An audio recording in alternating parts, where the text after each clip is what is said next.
ఇంట్లో బోర్ కొడుతుంది కదా అని చెప్పేసి అలా ఒకరోజు సాయంత్రం అయితే నేను మా చెల్లి మా అన్నయ్య ముగ్గురం కలిసి అయితే బయటకు వెళ్తున్నాం. ఎక్కడికి అనుకుంటున్నారా? చిన్న షాపింగ్కి. ఎప్పుడు చూసినా షాపింగ్ షాపింగ్ అంటారు. వామ్మో ఇంతలా మీరు షాపింగ్ చేస్తారా అనుకోవచ్చు. ఈ రోజు అసలు గర్ల్స్ మెంటాలిటీ అంటే ఏంటో మీకు అందరికీ చెప్తాను.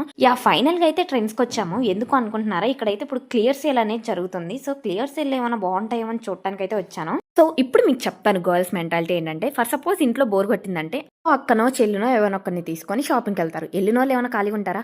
క్లియర్ సేల్లో స్టాక్ బాగుండదు అని తెలిసినా కూడా ఏమో ఎక్కడన్నా వజ్రం లాంటి డ్రెస్ దొరికిద్దేమో అని చెప్పి తిప్పుతూనే ఉంటాం. ఆ తిప్పిన వాటిలో నుంచి సర్లే ఒక వజ్రం కాకపోయినా బంగారం లాంటి డ్రెస్ తీసుకొని అది కొన్ని ట్రైల్ వేస్తే రెండోసారి క్లియర్ సేల్ కాదు కదా, ట్రెండ్స్ వైపు కూడా చూడకూడదు అనేటట్టు అనిపించింది. ఇంకేముంది, మా సంగతి మా అన్నయ్యకి తెలుసు. మేము ఎలాగో తీసుకునే వాళ్ళం కాదు, టైం పాస్ కోసం వచ్చామని తెలిసి అలా మా కోసం అయితే వెయిట్ చేస్తూ ఉన్నాడు.